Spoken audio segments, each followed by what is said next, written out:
डेरा के मुखिया के स्वर्गवास की सूचना श्रद्धालुओं को वीरवार सुबह मिली। जगमाल वाली के संत बहादुर चंद पिछले कुछ महीनों से अस्वस्थ चल रहे थे। दिल्ली के मैक्स अस्पताल में उनका इलाज चल रहा था। सिरसा के जगमाल वाली डेरा के मुखिया महाराज बहादुर चंद वकील साहब का गुरुवार तड़के निधन हो गया। उनका दिल्ली के मैक्स अस्पताल में इलाज चल रहा था। महाराज बहादुर चंद का पार्थिव शरीर जगमाल वाली डेरा पहुंच गया है। शुक्रवार सुबह उनका अंतिम संस्कार किया जाएगा। जगमाल वाली डेरा के मुखिया के स्वर्गवास की सूचना श्रद्धालुओं को वीरवार सुबह मिली। जगमाल वाली के संत बहादुर चंद पिछले कुछ महीनों से अस्वस्थ चल रहे थे। दिल्ली के मैक्स अस्पताल में उनका इलाज चल रहा था।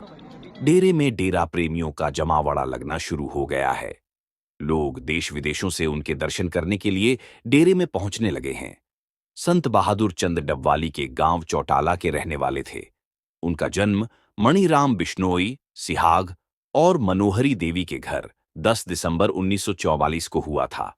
8 वर्ष की आयु में उनका दाखिला गांव के ही स्कूल में कराया गया, जहां इनके अध्यापक ने इन्हें देखकर कहा कि यह बालक महान आत्मा है।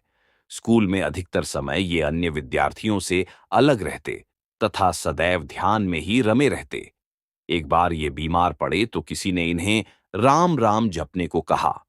इन्होंने वैसा ही किया तथा स्वस्थ हो गए। महाराज डेरा जगमाल वाली के डेरा प्रमुख डेरा मुखी गुरुबख्श सिंह मैनेजर साहब के बाद गद्दी नशीन हुए थे। इसी स्टेज के ऊपर बाबा जी का पार्थिव शरीर रखा गया है।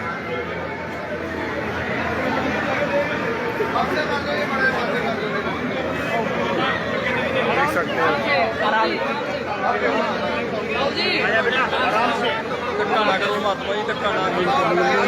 क्या भाई ये देखो कौन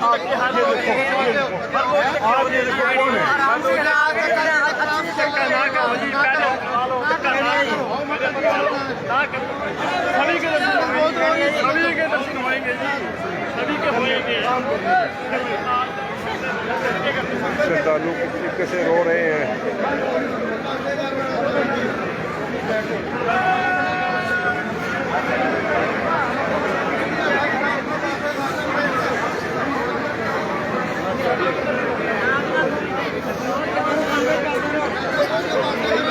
श्रद्धालुओं का रो रो कर बुरा हाल है। श्रद्धालु पहुंचे हुए हैं।